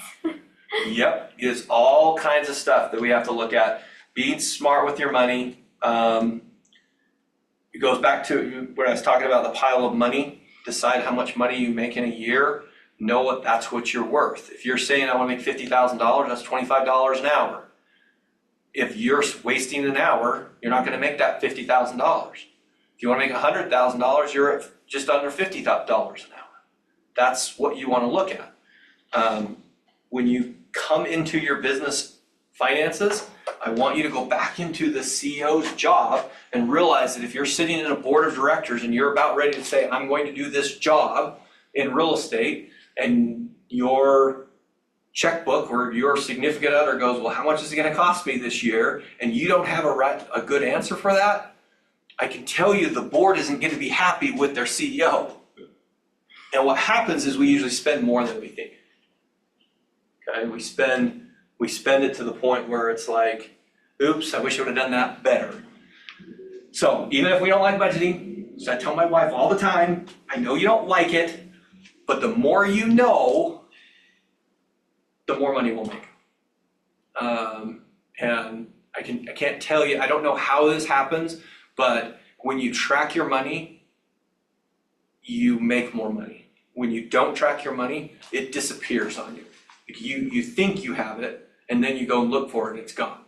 It's just the way that it is. So when we talk about budgeting, what I would suggest is go through all of your business. You know, when you talk about your SOI, how much money am I gonna spend on my SOI this year? Okay, if you close one SOI, our average commission in this company is $12,000 per transaction. So if I spend $500 a month, that's $6,000 in a year to generate business from that. That's a good investment. I'm gonna spend $500 to build my business with my SOI. That means, you know, I might, like for me, sometimes I'll go over to like a Chick-fil-A and I'll buy 30 $10 gift cards to Chick-fil-A. And then I'll put a note in there and just say, hey, I was thinking about you today, you fed my family once, I wanna feed your family this week. And I send it out to my SOI. So they just get used to me sending them some stuff. That's an investment I have to make into my business, but if they give me one deal, that pays for that campaign the entire year. So I want you to get to the point where you're like, hey, I'm gonna spend $1,000 a month on building my SOI, and I'm gonna make $300,000 from that. It's hard when you're first starting to be like, oh, I'm gonna drop $1,000 on my SOI, but think about what you can do. I'm gonna take them to lunch, I'm gonna buy them certain things. Some of my really top SOI, in January and February, there's these yurts up in the UNs that you can rent. You can snowshoe in and then stay the night. Well, I would take a group of 6 couples that were in my SOI. I'd take them and I'd provide all the food and everything. And then at the end, they'd always ask me, because it would just be fun. And I would never talk about real estate, we'd just have a good time. And at the end, they would always say, hey, how much do I owe you? Because that's the kind of friends they were. They were like, hey, we want to pay it. I'd always just say, hey, don't worry about it. It's my real estate company that's providing this for us today. So thanks for your guys' support. And I just pay for the whole trip for them. And it was fun. And then they would give me a deal the next year just because we had that relationship, but I invested that and I had that in my plan, and I didn't just be like, yeah, here's some money, here's some money. Does that make sense? So start treating this more like a business. So create a business plan that has expenses. This is my marketing plan. This is my SOIs. This is my trainings. This is the things that I want to do. And when you do that, your business grows. For real estate, Mhm. I know you're not a CPA, but Yeah. prospecting, can you like if I start going to Pilates in 2026 and I prospect in there and I get a deal out of it, Uh-huh. can I write off part of that Pilates or whatever expense, like I take them out to lunch? Is that part of my SOI and is that a business expense So I it get to write off?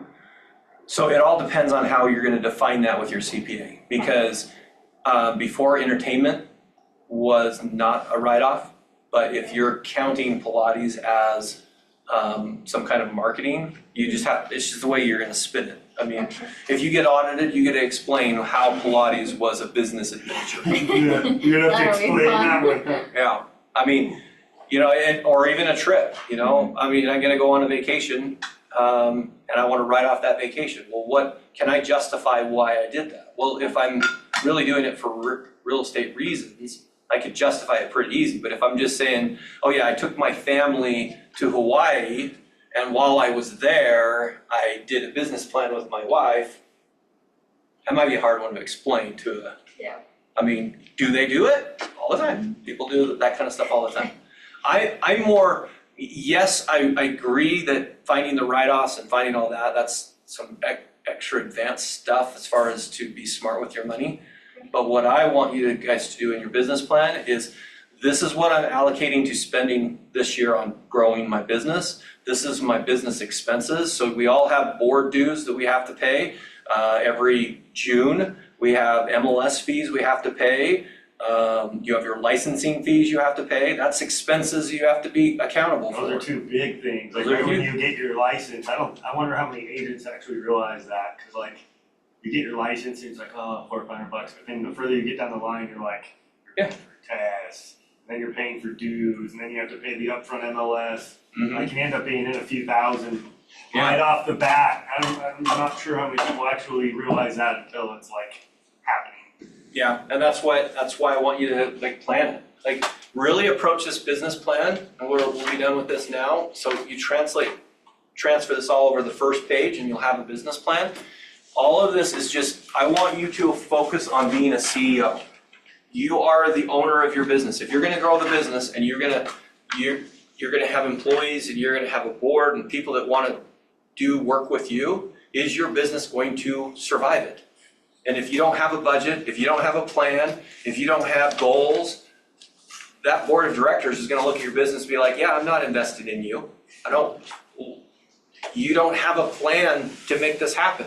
And you walk into your boardroom and go, but I'm passionate about it. I'm super excited about it. And like, my energy's here. And they're like, well, what's your plan? Well, I don't have one. You're selling them on your energy, which can work, but most board of directors don't. Make sense? Okay, so Russ will be doing lead generation probably just after 1. So come back at 1. And then tomorrow we'll start off with the listing presentation. Okay, any questions? Awesome, thanks for coming, guys. Yeah. Thank you. Thank you. Thank you, nice meeting you. Nice to meet you as well. I actually have a question. Okay. What, so I'm looking at the last page, the 90-day mindset plan. Uh-huh. What would you recommend for trainings? Is there stuff that Century 21 provides on mindset, or is that more? Yeah, so did you get the packet that had the classes and stuff? I have the scripts. So it's probably, did you ever get a white folder from her? Yeah. Inside there's some classes. So the morning meeting that we do, the 8 o'clock, 8:30, that's mindset. The Wednesday base camp from 11 to 12 is also helps with that. That would I would say is mostly the mindset side of it. Then there's some skill sets that we throw in through the week as well.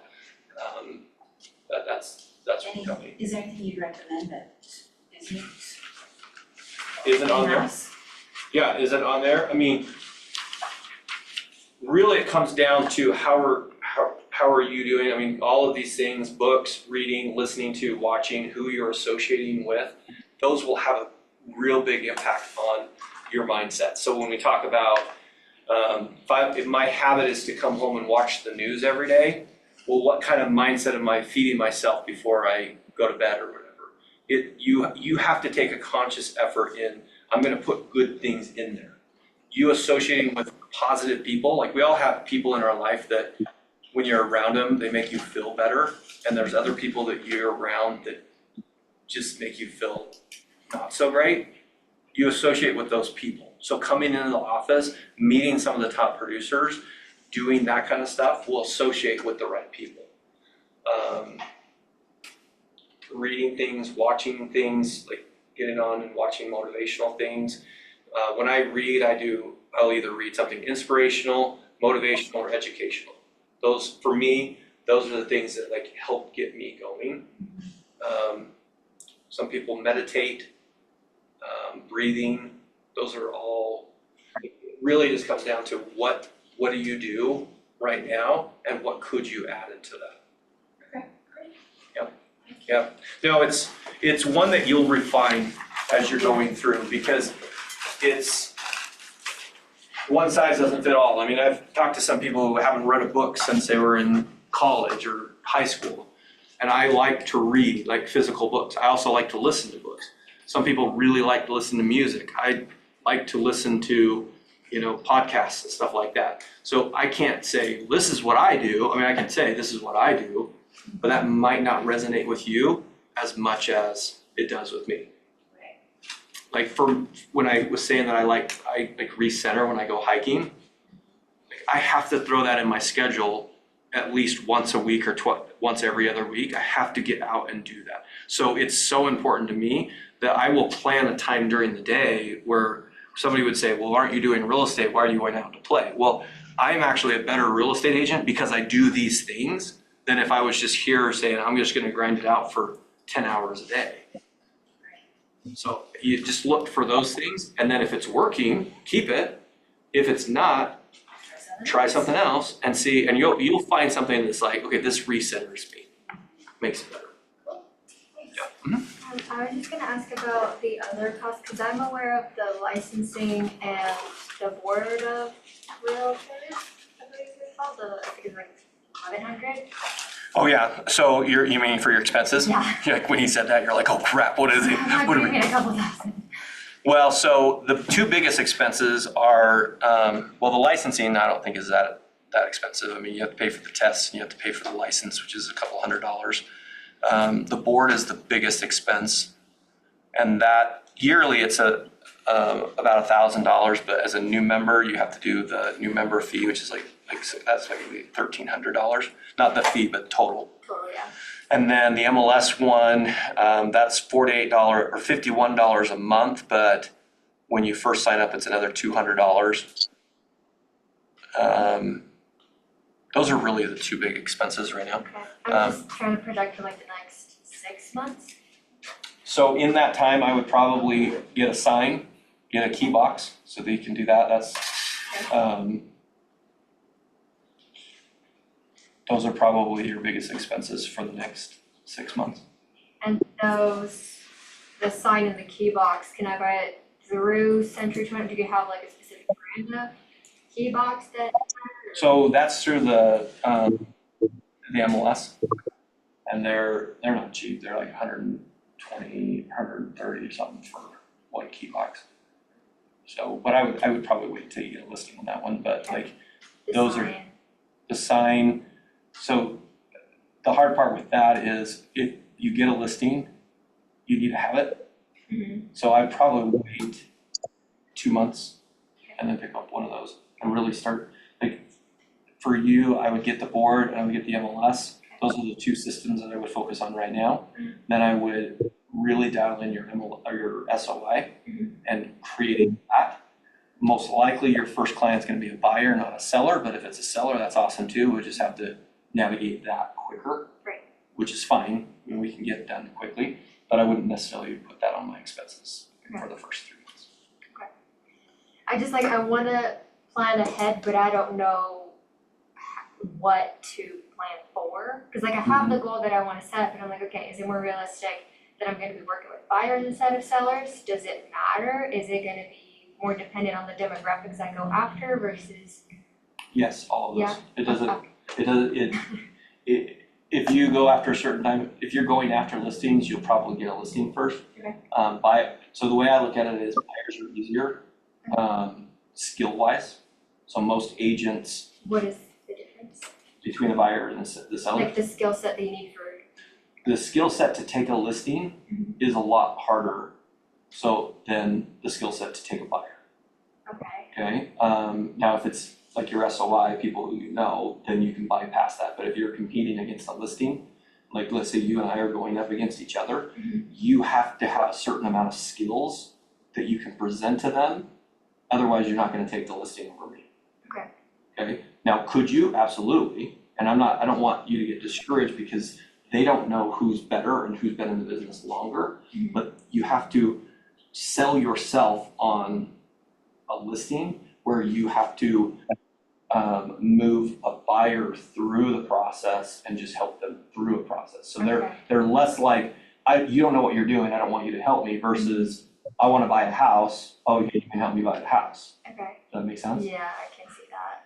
So I always say that buyers take your time, sellers take the money, because you pay money up front to list a house. It's gonna cost you $1,500 to list a house, where a buyer doesn't cost me any money other than my gas driving back and forth.